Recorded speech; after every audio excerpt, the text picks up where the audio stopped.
She was a writing medium. This is what she wrote. I can remember some things upon that evening most distinctly, and others are like some vague, broken dreams. That is what makes it so difficult to tell a connected story. I have no idea now what it was that had taken me to London and brought me back so late. It just merges into all my other visits to London. But from the time that I got out at the little country station, everything is extraordinarily clear. I can live it again every instant of it. I remember so well walking down the platform and looking at the illuminated clock at the end, which told me that it was 11:30. I remember also my wondering whether I could get home before midnight. Then I remember the big motor with its glaring headlights and glitter of polished brass waiting for me outside. It was my new 30-horsepower raw bore, which had only been delivered that day. I remember also asking Perkins, my chauffeur, how she had gone, and his saying that he thought she was excellent. "I'll try her myself," said I, and I climbed into the driver's seat. "The gears are not the same," said he. "Perhaps, sir, I had better drive." "No, I should like to try her," said I. And so we started on the 5-mile drive for home. My old car had the gears, as they used always to be, in notches on a bar. In this car you passed the gear lever through a gate to get on the higher ones. It was not difficult to master, and soon I thought that I understood it. It was foolish, no doubt, to begin to learn a new system in the dark, but one often does foolish things, and one has not always to pay the full price for them. I got along very well until I came to Claystle Hill.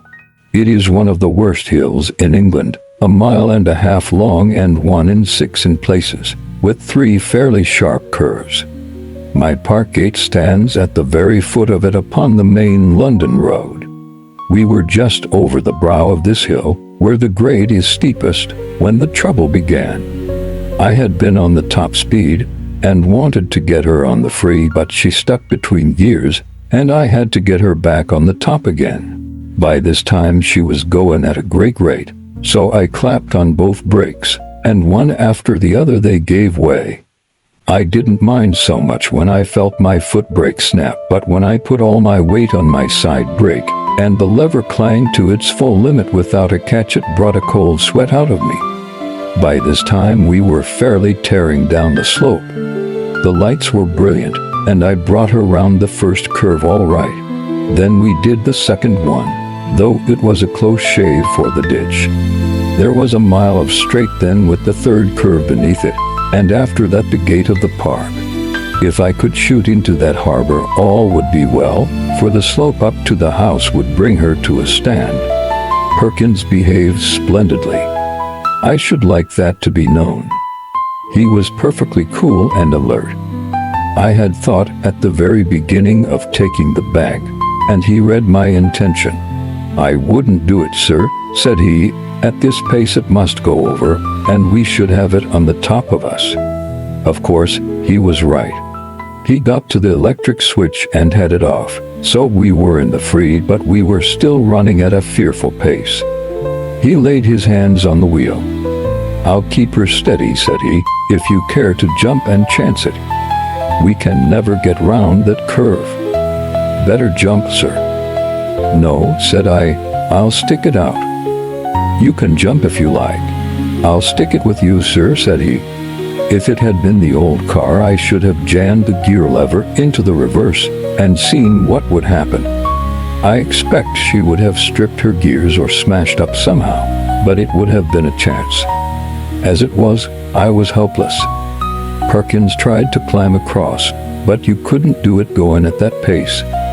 The wheels were whirring like a high wind, and the big body creaking and groaning with the strain. But the lights were brilliant, and one could steer to an inch. I remember thinking what an awful and yet majestic sight we should appear to anyone who met us. It was a narrow road, and we were just a great, roaring, golden death to anyone who came in our path. We got round the corner with one wheel 3 feet high upon the bank. I thought we were surely over, but after staggering for a moment she righted and darted onwards. That was the third corner, and the last one. There was only the park gate now. It was facing us, but, as luck would have it, not facing us directly. It was about 20 yards to the left up the main road into which we ran. Perhaps I could have done it, but I expect that the steering gear had been jarred when we ran on the bank. The wheel did not turn easily. We shot out of the lane. I saw the open gate on the left. I whirled round my wheel with all the strength of my wrists. Perkins and I threw our bodies across, and then the next instant, going at 50 miles an hour, my right wheel struck full on the right-hand pillar of my own gate. I heard the crash. I was conscious of flying through the air, and then, when I became aware of my own existence once more, I was among some brushwood in the shadow of the oaks upon the lodge side of the drive. A man was standing beside me. I imagined at first that it was Perkins, but when I looked again I saw that it was Stanley, a man whom I had known at college some years before, and for whom I had a really genuine affection. There was always something peculiarly sympathetic to me in Stanley's personality, and I was proud to think that I had some similar influence upon him. At the present moment I was surprised to see him, but I was like a man in a dream, giddy and shaken and quite prepared to take things as I found them without questioning them. "What a smash," I said. "Good Lord, what an awful smash." He nodded his head, and even in the gloom I could see that he was smiling the gentle, wistful smile which I connected with him. I was quite unable to move. Indeed, I had not any desire to try to move. But my senses were exceedingly alert. I saw the ruck of the motor lit up by the moving lanterns. I saw the little group of people and heard the hushed voices. There were the lodge keeper and his wife, and one or two more. They were taking no notice of me, but were very busy round the car. Then suddenly I heard a cry of pain. "The weight is on him." "Lift it easy," cried a voice. "It's only my leg," said another one, which I recognized as Perkins's. "Where's Master?" he cried.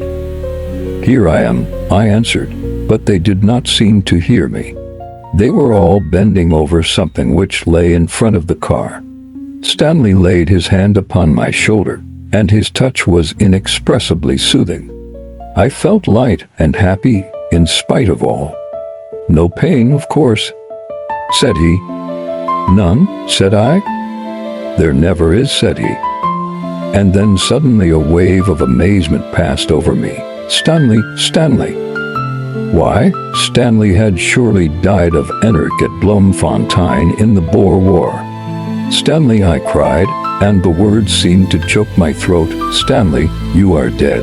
He looked at me with the same old gentle, wistful smile. "So are you," he answered.